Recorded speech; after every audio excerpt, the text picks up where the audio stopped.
Welcome to the Defining Moments Black Men series of the 𝐤𝐤𝐤𝐿 Show. I'm your host, 𝐥𝐢𝐤𝐤 and it is my privilege and pleasure to welcome today's guest.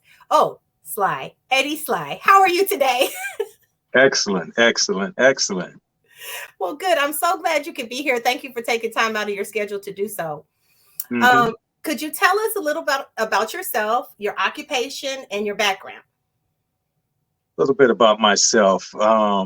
Born and raised in South Central. Um, I take pride in my city, take pride in my upbringing. As far as jobs and work, I spent 26 years, almost 27 years in the transportation industry, and I have semi-retired as of October of last year to focus on reopening and reestablishing the business that I created in college. So right now I'm spending more time with the family, spending more time with self, and just relaxing a little bit. Okay. And since you mentioned it, so the business you created in college, what type of business is that? It was called initially 𝐦𝐸𝐳𝐫𝐞 Incorporated. Mhm. It is right now Sly Design LLC as of this year. And what I did was wood design, plexiglass design, and I used that. I started that in '88 to pay my way through school. So 30 years later, people were still asking, okay, well, are you still doing design? I need this, I need that. So what better time to do it than now, which, I think now was the best time. So That's fantastic, and congratulations on your LLC. I think that's wonderful. I have a few pieces of my own, so I can attest to the quality. yes, yes. Okay, and so how would you describe yourself? Um, I don't quit. I'm a go-getter. Um, a part of my makeup is, not letting my surroundings define who I am or not letting my background hold me back. So I don't quit. I believe in perseverance, and I put effort in everything that I do. So those are my my my core values that I live by. Okay, thank you. If you had to pick a phrase that would be the theme of your life, what would that be?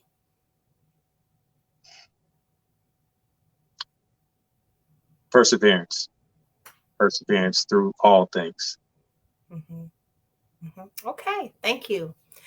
All right. So oftentimes people say, well, what is a defining moment? So a defining moment is a point in life when a pivotal decision must be made or when an experience fundamentally changes a person.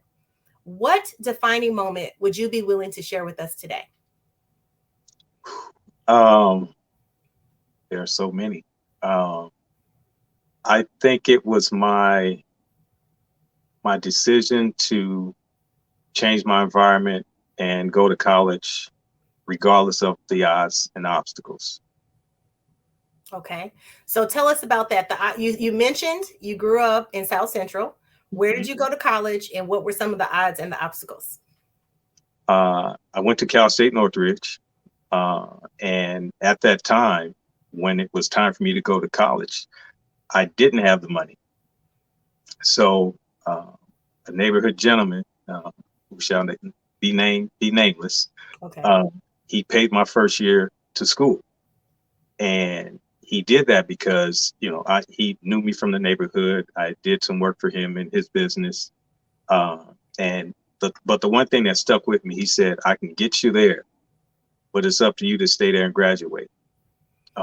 And with that, he saw something in me that I didn't see in myself. But I knew that growing up in my environment, and I saw death every other day, Mm. every other block, and I had to make a choice whether I'm going to stay in my environment or try to do something to change that.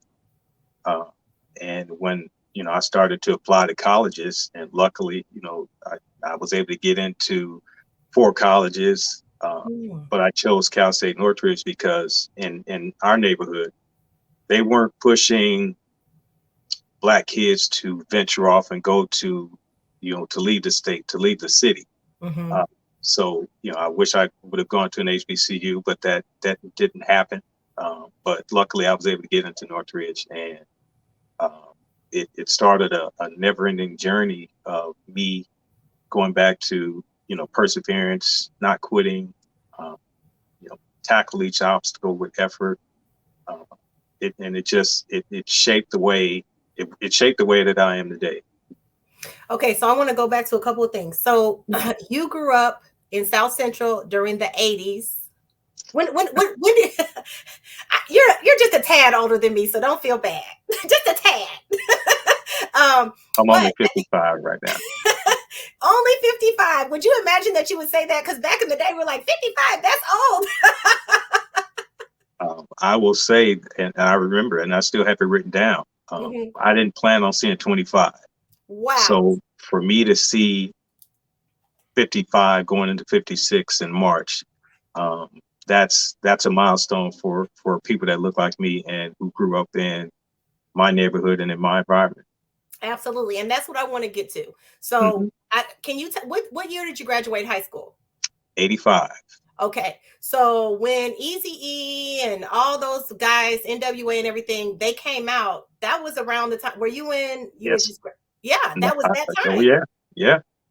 And Yeah. so you were like those. So when you say you saw a lot of death and things, I mean, I don't, however comfortable, but can you just tell us what does that mean? Because a lot of people, all we know about South Central is Boys in the Hood or Mhm. videos. So would you say that it was reflective of what was going on at that time? It was, and I'll give you an example. Okay. I was standing in my driveway one day, and there was a guy. I'm not going to say his name, but he was walking up the street right across from my house, uh, and some guys drove down the street, and all I saw was a gun pointed out the window. He ran up on the porch. They didn't shoot, but that was one of those situations where it it didn't shake me as much because I was so used to seeing guns, and I was so used to seeing that type of violence or attempted violence. Mm. Um, and it was just like that was a normal day. So you had to make sure that you were aware of your surroundings at all times. You had to make sure that, again, you didn't have the wrong colors on. Uh, and for me to get to school was that's another different show, because for where I lived, I had to walk past a rival gang territory just to get to school every day. Wow. And I will say the only thing that saved me a lot of times was when I joined the band and when I played basketball, I made sure that I had my trumpet case. And, Mm. when I walked past these guys and, they knew what neighborhood I lived in. And it was a minute before, I kind of got a pass because they knew that, I wasn't doing you know, what the normal people in my neighborhood were doing. Uh, Mm-hmm. and it was, that was an experience. But to have to deal with that every day, just trying to survive to pass the neighborhood to get to school and back that was just one of those things that we did. You know, as I mentioned, I graduated in 88. So, when I graduated from college, then School Days was out and everything. So I was all motivated about college. But I remember seeing, Boys in the Hood and just like, wow, wow. I mean, it was so unbelievable. And then in my freshman year, I remember we were listening to Too Short and some of these Mhm. songs and stuff. And I was just like, and then of course, I mean, I'm going to tell on Authentic Joe right now, but The Chronic, that album, I know it front to back. Uh, I mean, but I guess what I'm saying is, as a Midwest girl, we were certainly influenced by what we saw, but I couldn't relate as a woman. And growing up, I grew up in St. Louis County, which was different than mhm. the city. I Right. couldn't relate to what was happening because it was just so unbelievable to me. But I do remember being in college, and we were preparing for one of our step shows for my sorority. And actually, it was my first step show that we were preparing for. And I remember seeing my debut in retirement. I remember seeing Rodney King, the reaction to the Rodney King verdict. I was in college at that time and seeing South Central, seeing everything burned. And I remember thinking, my God, this is not the 60s. This is our life right now. And it was totally heartbreaking. I was angry. I was confused. there were so many emotions, and then it was real. It was unreal that it was real. How about that? Well, I can say that I was there on the front lines around that time. I know where I was working at the time. Uh, you know, it was that was a time of, no matter who you are, that if as soon as you stepped out of your house, something could have happened to you as a result of that. And I saw the looting and in my neighborhood. I saw where they burned down Vermont, or they burned down all the stores on Manchester. And the bank that I worked in, I used to work at Great Western Bank on Manchester and Vermont. They broke into that. We had to go clean that up the next day.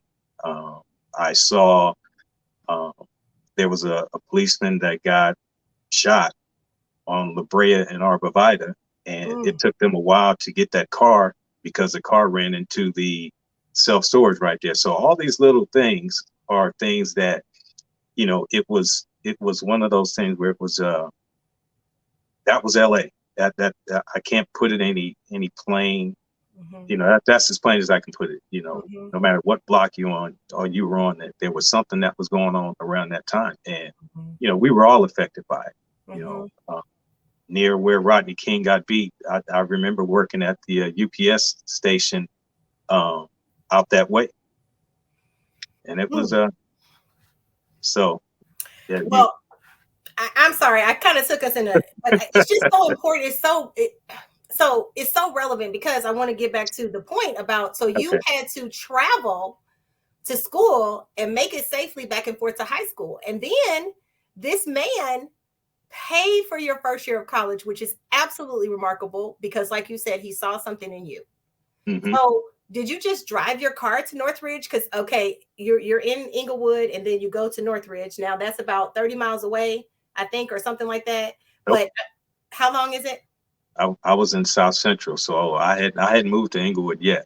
Okay. So the backstory behind that is I had an 8 o'clock class. My classes went from 8 a.m. to 10 o'clock. I had to be p.m. 10 p.m. Okay. So I went to school Monday, Wednesday, Friday.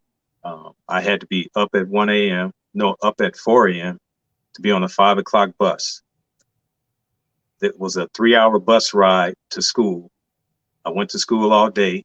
I was back on the bus by 10:30, which got me home by about 1 o'clock, 1:30. So I had to eat, sleep, do my homework during that whole 3 hours up and 3 hours back.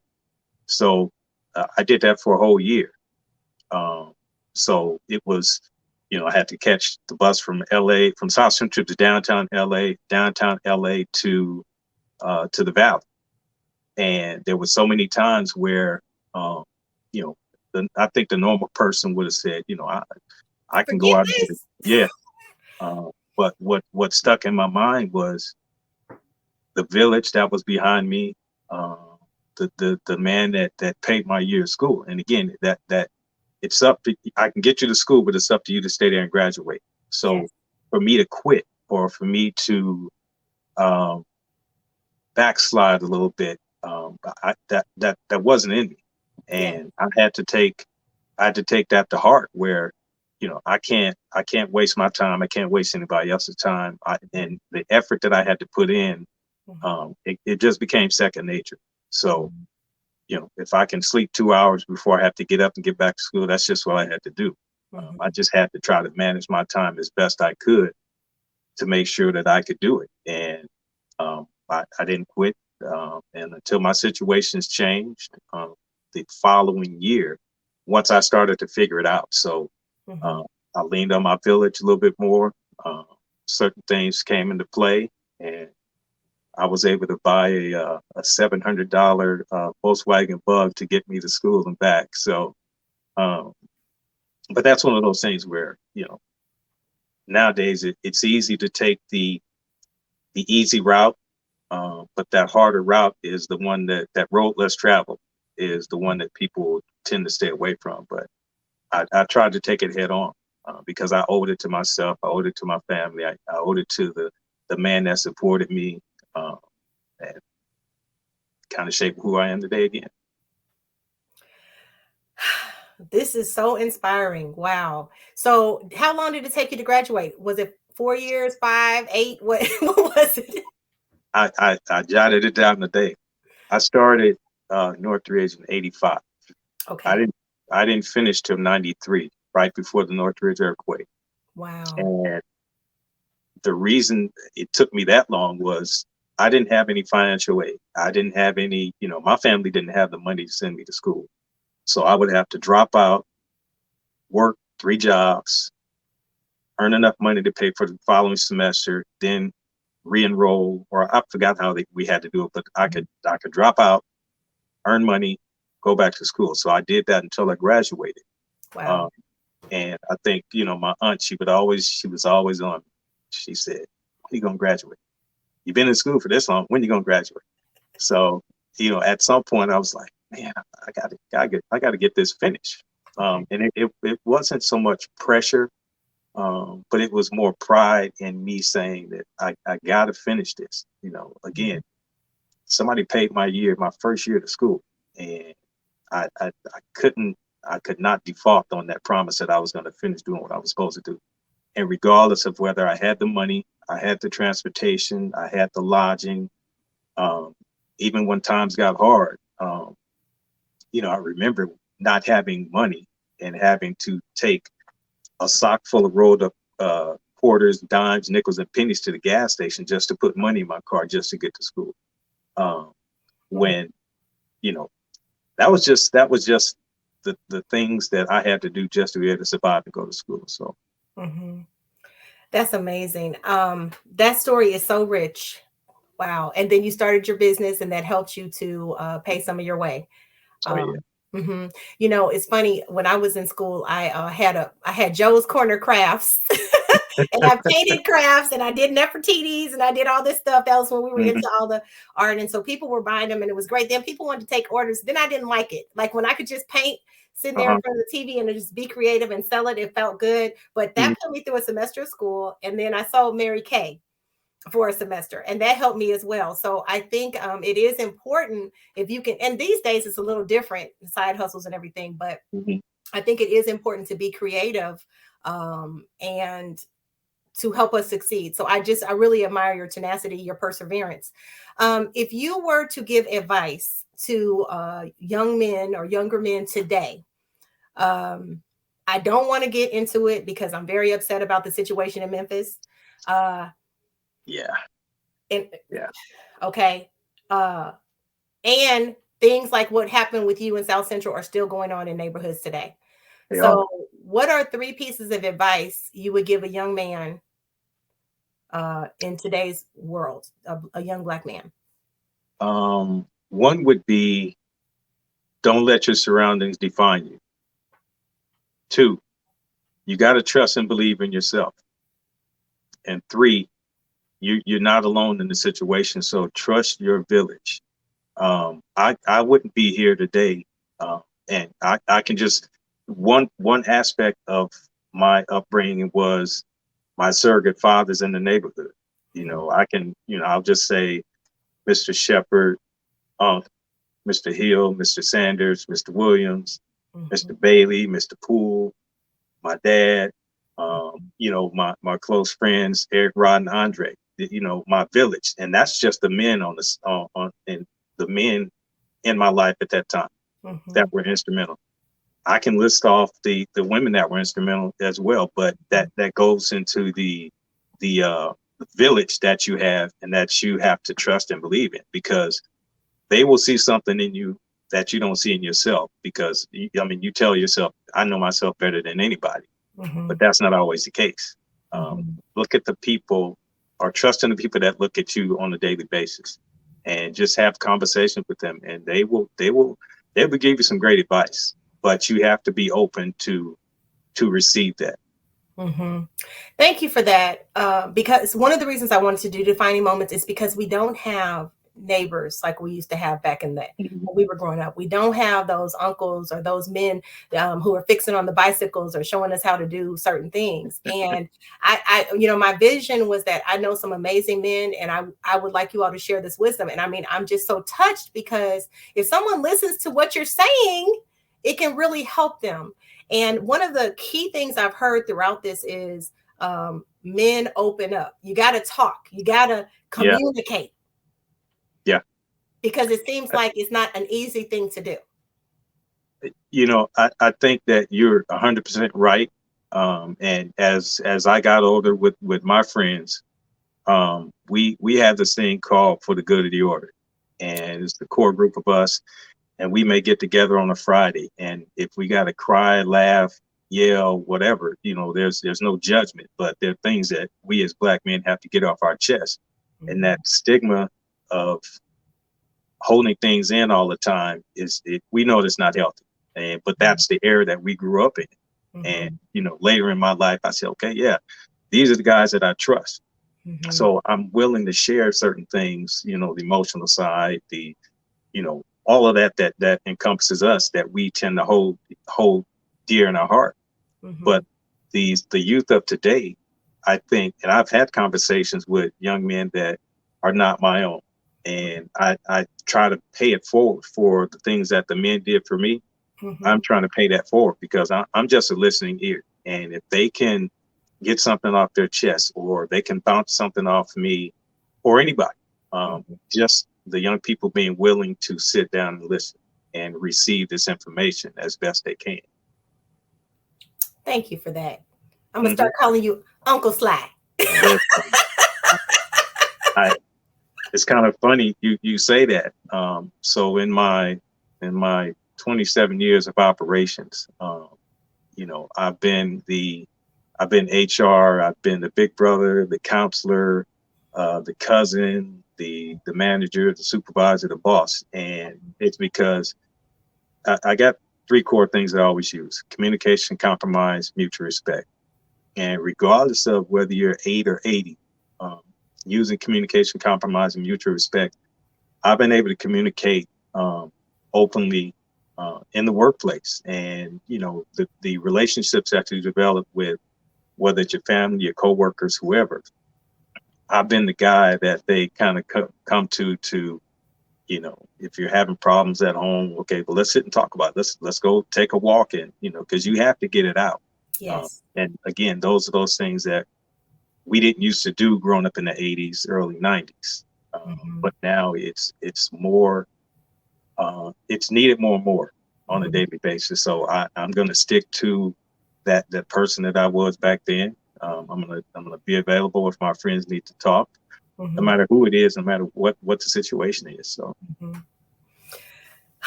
Thank you so much. I appreciate what you said. As we're closing, do you have any final thoughts you'd like to share? There's going to come a time when there's a fork in the road, and we all are at that point where we got to choose left or right. Take a minute before you make that final choice, because that 2-second decision that you make can define you for the rest of your life. And from my viewpoint, there's a lot of men that came to that fork in the road and made the wrong decision because they didn't give themselves time enough to think about that decision that they were going to make. So be ready for that fork in the road is my advice. Thank you so much. I appreciate you. Appreciate you too.